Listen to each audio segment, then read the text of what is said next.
Bismillahirrahmanirrahim. Assalamualaikum warahmatullahi wabarakatuh.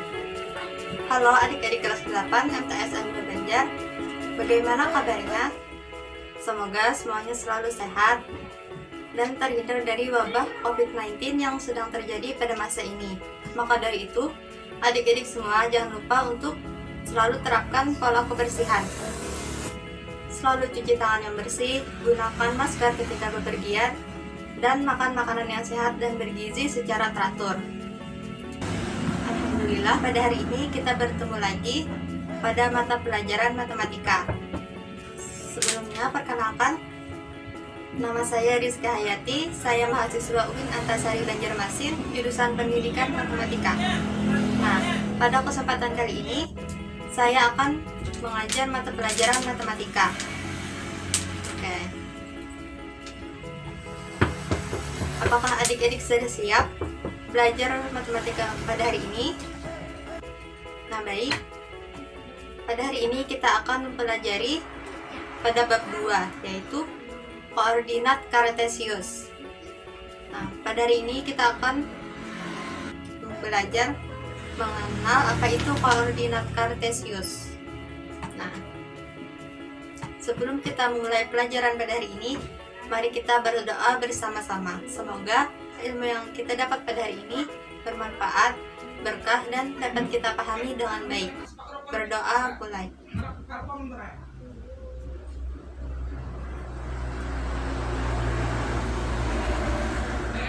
Berdoa selesai.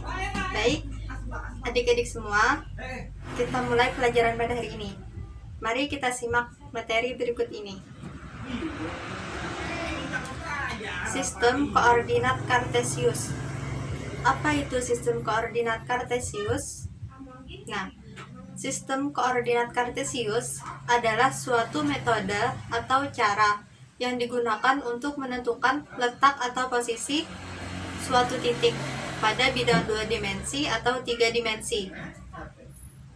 Koordinat kartesius disebut juga koordinat persegi. Nah, adik-adik, di dalam ilmu matematika, suatu koordinat kartesius digunakan untuk menentukan posisi ataupun letak dari sebuah titik pada suatu bidang datar. Posisi titik tersebut ditentukan oleh dua buah garis yang ditarik secara vertikal dan horizontal, di mana titik pusatnya berada pada titik O atau titik 0,0 sebagai titik asal atau pangkal koordinat. Garis horizontal disebut sebagai sumbu X, di mana X positif digambarkan mendatar ke kanan dan X negatif mendatar ke kiri. Garis vertikal disebut sebagai sumbu Y, di mana Y positif digambarkan ke arah atas dan Y negatif digambarkan ke arah bawah. Nah, adik-adik, setiap titik pada bidang koordinat kartesius dinyatakan dengan pasangan berurutan X dan Y, di mana X merupakan koordinat sumbu X atau disebut dengan aksis, dan Y merupakan koordinat sumbu Y, dinamakan ordinat. Penulisan koordinat ditulis dalam tanda kurung. Koordinat X selalu ditulis terlebih dahulu, diikuti dengan koordinat Y. Nah, jadi cara penulisan titik pada koordinat kartesius dapat ditulis dengan dalam tanda kurung, kemudian di dalamnya X, Y, dengan angka yang terlebih dahulu adalah X, kemudian angka setelahnya adalah Y. Nah, adik-adik perhatikan gambar koordinat kartesius berikut. Garis tegak lurus pada bidang koordinat kartesius membagi bidang menjadi 4 bagian yang dinamakan kuadran. Lihat pada gambar. Pada kuadran 1, nilai X dan Y positif. Pada kuadran 2, nilai X negatif dan Y positif. pada kuadran 3 nilai X dan Y negatif, dan pada kuadran 4 nilai X positif dan Y negatif. Nah, baik adik-adik, perhatikan contoh soal berikut ini. Tentukan letak koordinat titik berikut pada bidang koordinat kartesius. Kemudian tentukan kuadrannya. Di soal ini ada 4 buah titik A, B, C, dan D. Titik A, titik koordinatnya 2,4. Titik B, titik koordinatnya min 1,0. Titik C, titik C, titik koordinatnya min 3, min 5. Dan titik D, titik koordinatnya berada di min 3, min 2. Nah, bagaimana cara meletakkan titik tersebut pada koordinat kartesius, dan bagaimana kita menentukan keempat titik tersebut berada pada kuadran yang mana? Kuadran 1, kuadran 2, kuadran 3, atau kuadran 4. Nah, adik-adik perhatikan di soal tadi ada 4 buah titik, yaitu titik A, B, C, dan D. Bagaimana caranya kita meletakkan titik tersebut pada bidang koordinat kartesius?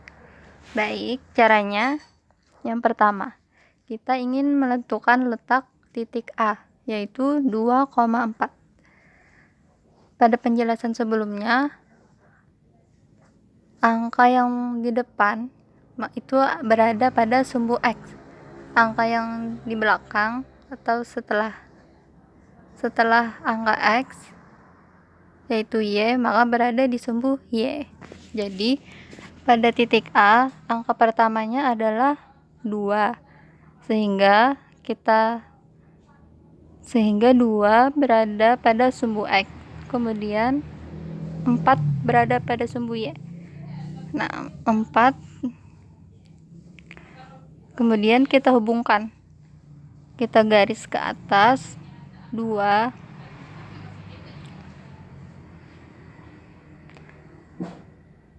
kita hubungkan garis 2 dan garis 4.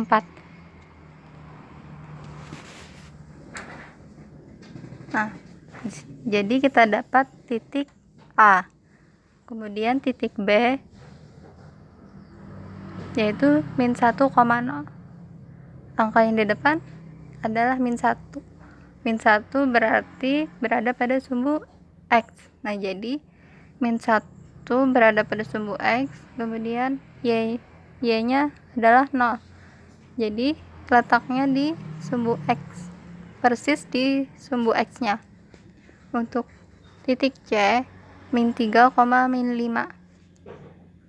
Min 3 adalah sumbu X, min 5 adalah sumbu Y. Jadi kalau dihubungkan, min 3 lurus, min 5-nya lurus, sehingga bertemu di satu titik, yaitu min 3, min 5.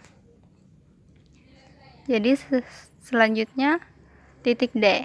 Titik D, angka pertamanya 3. Jadi 3 berada pada sumbu X, kemudian min 2 berada pada sumbu Y.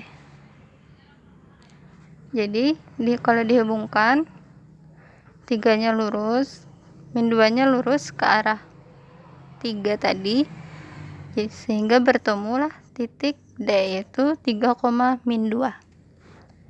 Nah, jadi dapat kita simpulkan berdasarkan gambar diperoleh letak koordinat titik A di kuadran 1, letak koordinat titik B di kuadran 2 atau kuadran 3 karena berada di tengah. Letak koordinat C di kuadran 3, letak koordinat D di kuadran 4. Nah, bagaimana adik-adik semua? Apakah sudah paham tentang pelajaran kita hari ini, yaitu koordinat kartesius? Baik, kita simpulkan pelajaran pada hari ini, yaitu tentang pengertian sistem koordinat kartesius.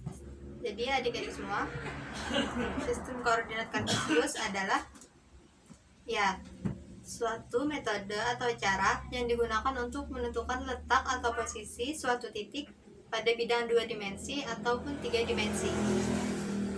Jadi koordinat kartesius tadi berbentuk 2 buah garis yang ditarik secara vertikal dan horizontal. Yang horizontal dinamakan sumbu X. Yang vertikal dinamakan sumbu Y. Garis pada bidang koordinat kartesius membentuk 4 bagian. Nah, tadi garis tegak lurus pada bidang koordinat kartesius membentuk 4 bagian.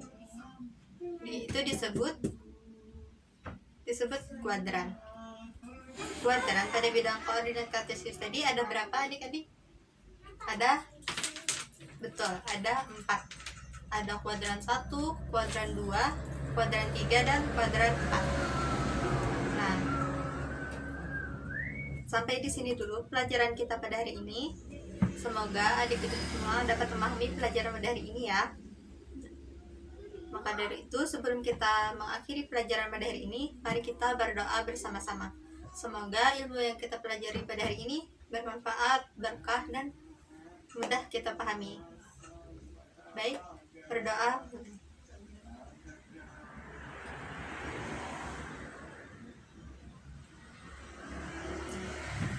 Sekian pelajaran pada hari ini. Salah khilaf mohon maaf. Wassalamualaikum warahmatullahi wabarakatuh. Sampai bertemu lagi.